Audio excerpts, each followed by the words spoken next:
नमस्कार, एक बार फिर से आप सभी का स्वागत है। इस वीडियो के माध्यम से मैं एक बहुत यूजफुल जानकारी आप लोगों के साथ शेयर करूंगी, जो हाई कोर्ट के आए एक जजमेंट पर आधारित है, जिसमें पढ़ी लिखी पत्नी को मेंटेनेंस देने से हाई कोर्ट ने साफ मना कर दिया है, जबकि लोअर कोर्ट से पत्नी को मेंटेनेंस देने का आदेश हुआ था। उसके बाद पति हाई कोर्ट गया और हाई कोर्ट ने लोअर कोर्ट के फैसले को पलटते हुए ये कहा कि पत्नी सक्षम है, पढ़ी लिखी है, शादी के वक्त कमा रही थी, केस करने के कुछ समय पहले कमा रही थी, इसीलिए ऐसी पत्नी को मेंटेनेंस पाने का हक अधिकार बिल्कुल भी नहीं है। और हाई कोर्ट ने इस फैसले को हाई कोर्ट ने लोअर कोर्ट के फैसले को बदलते हुए मेंटेनेंस का आदेश जो था उसे खारिज कर दिया। तो चलिए आगे जानते हैं क्या था पूरा मामला, किस केस में इस तरह का फैसला किया है हाई कोर्ट ने। मशहूर कंपनी रेमंड के चेयरमैन गौतम सिंधिया पर के केस का है, जिसमें दिल्ली हाई कोर्ट ने निचली अदालत के फैसले को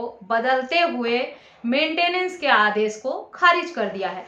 मेंटेनेंस की टेंशन पतियों के सर पे पत्नी के अलग होते ही शुरू हो जाती है बननी, और तरह तरह के सवाल उनके मन में आते हैं, डर आते हैं, और अधिकतर मामलों में पतियों को बाध्य किया जाता है कि उन्हें पत्नी को मेंटेनेंस देना ही पड़ेगा, चाहे पढ़ी लिखी पत्नी है, चाहे हाईली क्वालिफाइड है, चाहे वर्किंग है। झूठ बोलकर गुमराह करके जो है अपनी बेरोजगारी का हवाला देकर कुछ पत्नियां, सभी नहीं, कुछ पत्नियां इस तरह के मेंटेनेंस लेती रहती हैं, और ऐसे में पतियों को राहत नहीं मिलती है। जब कोई भी सुप्रीम कोर्ट या हाई कोर्ट का ऐसा फैसला आता है जो पतियों के हक में हो, या कोर्ट ने मेंटेनेंस देने के लिए पत्नी को मना कर दिया हो, तो वो पतियों के लिए बहुत यूजफुल जजमेंट रहता है। ये जजमेंट दिल्ली हाई कोर्ट का है, जिसमें गौतम सिंधिया जो मशहूर कंपनी रेमंड के चेयरमैन हैं, उनके केस में लोअर कोर्ट से आदेश हुआ था पत्नी को मेंटेनेंस देने का। उसके बाद पति हाई कोर्ट गए। हाई कोर्ट ने मामले को सुनवाई करते हुए, सारे तथ्यों को देखते हुए लोअर कोर्ट के फैसले को पलटकर ये फैसला सुनाया कि पत्नी सक्षम है, केस करने से पहले तक कमा रही थी वो, इसलिए वो वर्तमान में भी कमा सकती है, और वो ऐसी पत्नी मेंटेनेंस पाने की हकदार नहीं है, क्योंकि वो सक्षम है। और पत्नी को जो लोअर कोर्ट से आदेश हुआ था मेंटेनेंस देने का, उसे हाई कोर्ट ने खारिज कर दिया।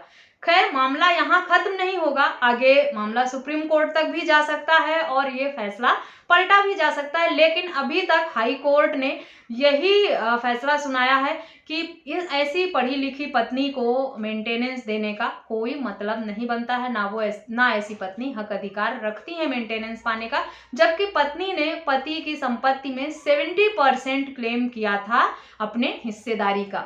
हाई कोर्ट ने साफ शब्दों में इस जजमेंट में कहा कि सक्षम हो, खुद काम करो और इंडिपेंडेंट बनो, पति के ऊपर मेंटेनेंस का बोझ डालने की, दबाव डालने की आवश्यकता नहीं है ऐसे पार्टनर को। तो ऐसी पत्नियां सावधान हो जाएं जो पढ़ी लिखी हैं, समझदार हैं, या नौकरी कर रही थी और या सोच रही हैं कि नौकरी वर्तमान में छोड़ दूंगी मैं, या प्राइवेट जॉब कहीं कर रही हूँ, उनको लगता है जॉब छुपा लेंगी वो कि मैं पहले कर रही थी, अभी नहीं कर रही हूँ, और उन्हें मेंटेनेंस मिल जाएगा। तो high court, Delhi high court का ये जजमेंट जरूर पढ़ लें। जजमेंट का लिंक आपको वीडियो के डिस्क्रिप्शन बॉक्स से मिलेगा, वहां से पढ़ सकते हैं। और पतियों के लिए ये फैसला यूजफुल इसलिए होगा कि अगर उन्हें लोअर कोर्ट से आदेश हुआ है, तो इस जजमेंट का हवाला देकर कि पत्नी अगर सक्षम है और केस करने से पहले तक कमा रही थी, शादी के समय कमा रही थी, तो वो मेंटेनेंस देने से बच सकती।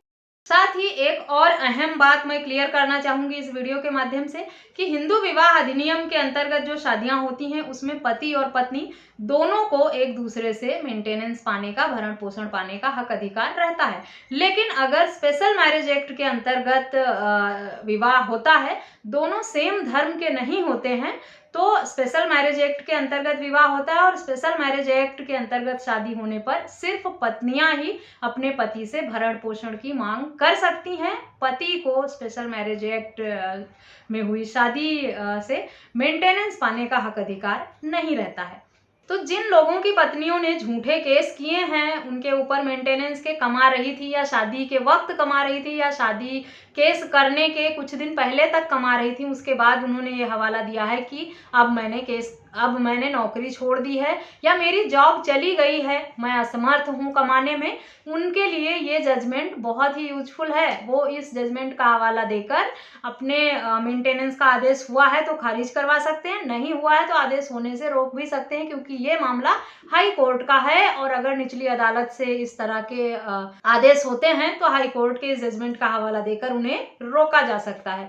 आशा करती हूँ ये जजमेंट आपके लिए यूजफुल होगा। मेंटेनेंस केस पर, 498A केस पर या किसी अन्य केस पर अगर आपके कुछ सवाल हैं या मुझसे वीडियो चाहते हैं तो आप मुझसे संपर्क कर सकते हैं। मुझसे संपर्क के सभी माध्यम आपको वीडियो के डिस्क्रिप्शन बॉक्स से मिल जाएंगे या आप मुझे कमेंट करके भी बता सकते हैं। पढ़ी लिखी पत्नी को मेंटेनेंस देने की जरूरत नहीं है, बिल्कुल भी इंडिपेंडेंट पत्नी को मेंटेनेंस देने की जरूरत नहीं है। आए दिन सुप्रीम कोर्ट, हाई कोर्ट के इतने सारे जजमेंट आ रहे हैं जिस पर मेरे जैसे और न जाने कितने लोग वीडियोस बनाते हैं, फिर भी अभी भी पति के ऊपर मेंटेनेंस का डर रहता है, दबाव रहता है और लोड भी रहता है और काफी हद तक आदेश हो भी जाते हैं।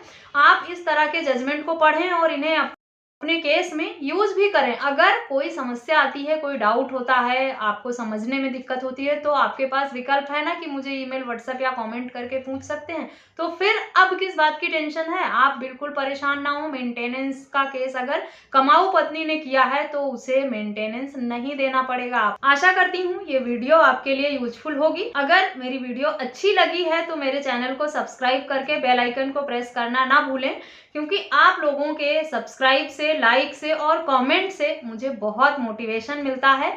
और अगर आप चाहते हैं कि मैं इस तरह की और भी वीडियोस बनाती रहूं, आपके लिए मोटिवेट होती रहूं, तो मेरे चैनल को सब्सक्राइब, शेयर और कमेंट करना तो बनता है।